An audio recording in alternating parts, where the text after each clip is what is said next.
दोस्तों ये कहानी दो बच्चों की है जो कि पैसिफिक ओशियन के एक आइलैंड पर फंस जाते हैं और इसी आइलैंड पर रहते हुए इन्हें कई साल गुजर जाते हैं और ये दोनों जब जवान होते हैं तो इनके शरीर में फिजिकल चेंजेस आने लगते हैं जिससे ये दोनों ही एक दूसरे की तरफ अट्रैक्टिव होने लगते हैं। अब ये दोनों आगे क्या करने वाले हैं और आखिर इस आइलैंड पर किस तरह से फंस जाते हैं ये जानने के लिए वीडियो के अंत तक बने रहना। तो चलिए स्टार्ट करते हैं मूवी की स्टोरी को। मूवी स्टार्ट होती है और एक शिप को दिखाया जाता है जिस पर एक फैमिली होती है जहाँ पर दो बच्चे होते हैं जिसमें लड़के का नाम रिचर्ड और लड़की का नाम एमलिन होता है। ये दोनों ही कजन हैं। यहाँ पर रिचर्ड के साथ उसका फादर भी होता है। इनके साथ एक कुक होता है जिसका नाम पैडी है और वो शिप पर सभी लोगों के लिए खाना बनाता है। तभी शिप में आग लग जाती है और धुआं फैल जाता है जिस वजह से कुछ भी दिखाई नहीं दे रहा था। कुक उन दोनों बच्चों को नाव में बैठाकर वहाँ से ले जाने लगता है। उस बोट पर उनकी पूरी रात गुजर जाती है और अगली सुबह होती है। तभी एमलिन देखती है कि वह एक आइलैंड पर पहुँच चुके हैं, इसीलिए वह पैडी को जगाती है। पैडी जब उस आइलैंड को देखता है तो वह काफी खुश होता है और अपनी नाव को उस आइलैंड के पास ले जाने लगता है। उस आइलैंड पर जब ये पहुंचते हैं तो इन्हें पता चलता है कि इस आइलैंड पर हर वो चीज मौजूद है जो जीवन के लिए चाहिए होती है, जैसे पीने के लिए पानी और खाने के लिए भरपूर मात्रा में खाना। ये लोग इस आइलैंड पर आकर काफी खुश होते हैं क्योंकि इस आइलैंड पर हर चीज आसानी से मिल जा रही थी। यहाँ पर पैडी को शराब की कई सारी बोतलें मिलती हैं जिससे वह काफी खुश होता है। रिचर्ड जब आगे जाता है तब उसे एक इंसानी खोपड़ी मिलती है जिसे वह पैडी को आकर देता है। अब पैडी समझ जाता है कि यहाँ पर उसके सिवा कोई और भी आया है, इसीलिए वो बच्चों को लेकर कहीं और चला जाता है। अब रात होती है और पैडी बैठकर शराब पी रहा होता है। तभी उसे आइलैंड के दूसरी ओर से कुछ आवाज आती है। पैडी जब जाकर देखता है तब वहाँ एक पत्थर पर एक मांस का टुकड़ा होता है और वहाँ काफी सारा खून लगा था, यानी कि किसी ने वहाँ पर बलि दी है। ये देखकर पैडी काफी ज्यादा डर जाता है और बच्चों के पास वापस आ जाता है और वह बच्चों को समझाने लगता है कि वह कभी भी आइलैंड की दूसरी तरफ न जाएं। लेकिन पैडी इस बात को सोचकर काफी ज्यादा परेशान होता है कि आखिर आइलैंड के दूसरी तरफ ऐसा क्या हुआ होगा। अब ये तीनों काफी ज्यादा मस्ती करने लगते हैं, लेकिन पैडी ने काफी ज्यादा शराब पी लिया था, इसीलिए वह जल्दी ही सो जाता है और अगली सुबह होती है और पैडी देखता है कि उसकी शराब की कैन पानी में बह रही है, जिसे पकड़ने के लिए वह पानी में उतर जाता है, लेकिन नशे में होने की वजह से वह पानी में डूब जाता है। अब सुबह को जब बच्चे उठते हैं तो वो देखते हैं कि पैडी वहाँ पर नहीं है। वो उनकी तलाश करने लगते हैं। तब उन्हें पता चलता है कि पैडी आइलैंड की दूसरी तरफ है। वो बच्चे नाव लेकर उस तरफ पहुँच जाते हैं और वो देखते हैं कि पैडी मर चुका है। ये देखकर बच्चे काफी ज्यादा डर जाते हैं क्योंकि एक पैडी ही था जो उनका ख्याल रखा करता था, लेकिन अब वो भी मर चुका है और बच्चे यहाँ पर अब बिल्कुल अकेले हैं। अब रात होती है और ये बैठकर बातें कर रहे होते हैं। तब एमलिन रिचर्ड से कहती है कि उसे इस आइलैंड पर नहीं रहना, उसे कहीं और लेकर चलो। अब रिचर्ड एमलिन को लेकर एक दूसरे आइलैंड पर जाने लगता है। वहाँ जाने के बाद ये लोग रहने के लिए घर बनाते हैं और एक आइलैंड पर कैसे सर्वाइव किया जाता है ये इनको अच्छे से पता था क्योंकि पैडी ने इनको सब सिखा दिया था। इन लोगों को यहाँ रहते हुए कई साल गुजर जाते हैं और ये दोनों जवान हो चुके थे, इसीलिए इनके शरीर में फिजिकल चेंजेस आते हैं और ये दोनों ही एक दूसरे को नोटिस करने लगते हैं और इन दोनों के अंदर एक दूसरे के लिए फीलिंग आने लगी थी। लेकिन ये उन फीलिंग से दोनों ही अनजान थे क्योंकि इस बारे में इन्हें कुछ भी पता नहीं था, क्योंकि ना तो इनकी एजुकेशन हुई है जिससे इनको इस बारे में पता चल सके और ना ही इनको कोई बताने वाला था। एक दिन एमलिन पानी में नहा रही होती है, तब उसकी बॉडी से ब्लड आने लगता है जिसे देखकर वह काफी डर जाती है और वो रिचर्ड को आवाज लगाती है। लेकिन बाद में पता चलता है कि वो ब्लड उसी के बॉडी से आ रहा था, यानी कि वो उसका फर्स्ट पीरियड था। अब रिचर्ड यहाँ पर आ जाता है और एमलिन के चिल्लाने का वजह पूछता है। तब एमलिन उसे कहती है कि कुछ नहीं हुआ है और वह उसे यहाँ से जाने के लिए कहती है, लेकिन पानी में काफी ज्यादा ब्लड देखकर वह एमलिन से पता करने लगता है कि आखिर क्या हुआ है। उसे लगता है कि शायद एमलिन को चोट लगी है और वह एमलिन की चोट को देखने के लिए कहता है, लेकिन एमलिन इस बारे में उसे कुछ भी बताना नहीं चाहती थी। इसीलिए रिचर्ड को गुस्सा आता है। उसे लगता है कि एमलिन ने उसे काफी कुछ छुपाने लगी है, इसीलिए वो यहाँ से चला जाता है। अब जैसे जैसे टाइम बीतता है ये दोनों एक दूसरे की तरफ अट्रैक्टिव हो रहे थे।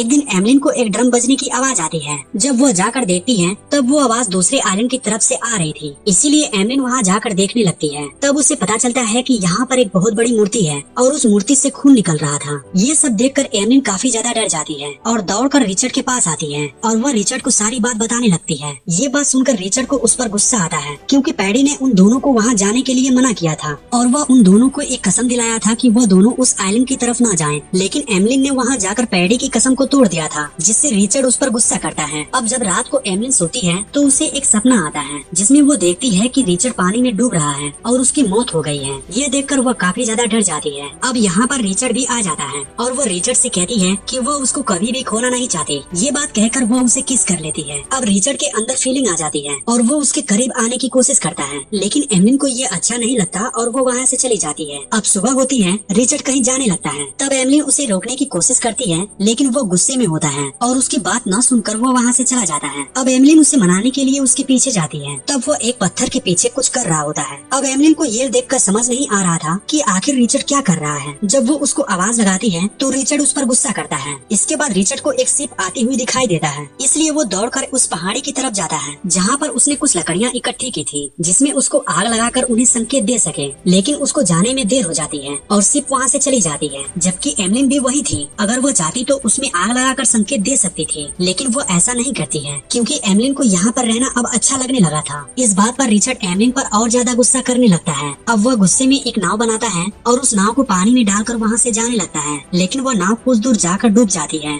और वह गिर जाता है। इस पर एमलिन उस पर हंसने लगती है। अब रिचर्ड वापस आ जाता है, जिस पर एमलिन उसका मजाक बनाने लगती है। वह उससे कहती है कि वह जानती है कि वह उस दिन पत्थर के पीछे क्या कर रहा था। इस पर रिचर्ड उस पर गुस्सा करता है और उससे कहता है कि तुम मुझे छुप कर देखती हो। तब एमलिन उससे कहती है, जब मैं भी बिना कपड़े की होती हूँ तो तुम भी मुझे देखा करते हो और ये बात अच्छे से जानती हूँ। अब रिचर्ड को और भी ज्यादा गुस्सा आ जाता है और वह झोपड़ी के अंदर जाता है, जहाँ पर वो एमलिन की सारा सामान निकाल कर बाहर फेंक देता है। वो उससे कहता है कि ये झोपड़ी मैंने बनाई है और तुम अब मेरे साथ नहीं रह सकती। इसीलिए एमलिन को अब बाहर ही रहना पड़ता है। जब बरसात आती है तो एमलिन एक छोटी सी गुफा में छुप जाती है। इसके बाद हम देखते हैं कि एमलिन उस मूर्ति के पास एक फूल लेकर जाती है। दरअसल वो उस मूर्ति को अपना भगवान मानने लगी थी। एमलिन जब फूल रखकर वापस आ रही होती है तब उसका पैर एक जहरीली मछली पर पड़ जाता है, जिससे वह जख्मी हो जाती है। अब रिचर्ड ने एमलिन को बहुत दिनों से देखा नहीं था, इसलिए रिचर्ड को एमलिन की फिक्र होने लगती है और वो उसे देखने के लिए उसके पास जाता है। जब वो वहाँ पर जाकर देखता है तो एमलिन काफी ज्यादा बीमार थी, इसीलिए एमलिन से पूछता है कि आखिर तुम्हें क्या हुआ है। वो उसे बताती है कि उसकी पैर एक जहरीली मछली पर पड़ गया था, जिसकी वजह से वह बीमार हो गई है। अब वह रिचर्ड से कहती है कि मुझको मेरे गॉड के पास ले चलो। अब रिचर्ड उसको उठाकर उस मूर्ति के पास ले जाता है और प्रेयर करने लगता है। वो उससे कहता है कि एमलिन जल्द ही ठीक हो जाए। अब कुछ देर बाद एमलिन पूरी तरह से ठीक हो जाती है, इसीलिए रिचर्ड उसको साथ ले आता है और ये लोग फिर से साथ रहने लगते हैं। दोस्तों, आगे बढ़ने से पहले आपसे गुजारिश है कि अगर आपको हमारी वीडियो पसंद आ रही है तो प्लीज अपने B for movie explainer channel को सब्सक्राइब कर लीजिए, जिससे आपको ऐसे ही अमेजिंग वीडियोस मिलती रहें। एक दिन रिचर्ड और एमलिन बातें कर रहे होते हैं, तब ये दोनों एक दूसरे के करीब आ जाते हैं और इन दोनों के बीच में फिजिकल रिलेशन हो जाता है। अब ये फीलिंग पहली बार समझा था जो इन्हें काफी दिनों से आ रही थी और ये इस फीलिंग को दिन में कई बार एंजॉय करने लगे थे, क्योंकि इनको इसमें काफी मजा आने लगा था। अब इसी तरह से इनको इस आइलैंड पर काफी समय गुजर जाता है। एक दिन रिचर्ड देखता है कि एमलिन बिल्कुल भी उसे टाइम नहीं दे रही है। तब रिचर्ड एमलिन से कहता है कि क्या वो उससे प्यार नहीं करती है। तब उससे कहती है कि ऐसी बात नहीं है, दरअसल मेरी तबीयत खराब है और मुझे ऐसा लगता है कि शायद मेरे पेट में कुछ है।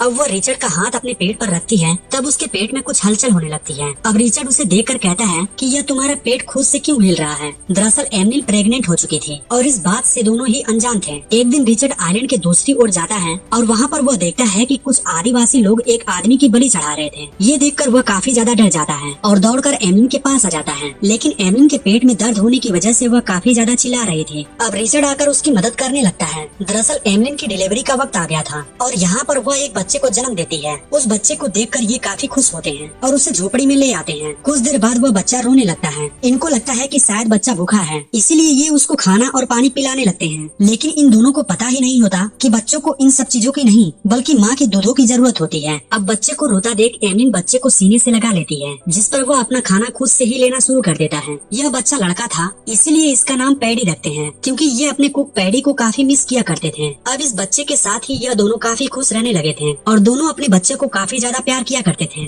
अब इसी तरह से इनको इस आइलैंड पर कुछ साल गुजर जाते हैं और वह बच्चा भी कुछ बड़ा हो जाता है। अब रिचर्ड उस आइलैंड पर जाता है जहाँ पर वह पैडी के साथ पहली बार आया था। यहाँ पर वह अपने बचपन की चीजों को देखकर उन्हें मिस करने लगता है। यहाँ पर इनका बेटा एक पौधे के पास खड़ा होता है और उन पर लगी जहरीली बेरी को तोड़कर अपनी नाव में रख लेता है। अब एमलिन जब वापस आने के लिए नाव में चढ़ती है तो उसके हाथ से पतवार गिर जाता है, जिससे उसकी नाव आगे जाने लगती है और रिचर्ड को आवाज लगाती है और रिचर्ड दौड़ कर आता है और नाव का पीछा करने लगता है, लेकिन रिचर्ड के पीछे एक शार्क पड़ जाती है। अब रिचर्ड को बचाने के लिए एमलिन दूसरा पतवार फेंक कर शार्क को मारती है, जिससे शार्क यहाँ से चली जाती है और रिचर्ड नाव के ऊपर चढ़ जाता है। लेकिन नाव को कंट्रोल करने के लिए अब इनके पास कुछ भी नहीं बचा था, इसीलिए नाव समुद्र की गहराइयों की तरफ जाने लगती है और अब उनकी नाव को समुद्र में चलते हुए काफी समय हो जाता है और उनको भूख भी लगने लगती है, जिसकी वजह से उनका बच्चा उन जहरीली बेरी को खा लेता है, जिसको एमलिन देख लेती है और उसको लगता है कि उसका बच्चा कुछ ही समय में मर जाएगा। इसीलिए रिचर्ड भी फैसला करता है कि यह दोनों भी बेरी खाकर अपनी जान दे देंगे, जिससे वह दोनों बेरी को खा लेते हैं और बेहोश हो जाते हैं। दरअसल ये बेरी इतनी भी जहरीली नहीं थी कि किसी की जान चली जाए, इसलिए तीनों ही बेहोश हो जाते हैं। अब इनकी बोट को समुद्र में बहता देख रिचर्ड का फादर उसे देख लेता है और उसके पास आ जाता है। वो अपने आदमियों से तीनों को चेक करने के लिए कहता है।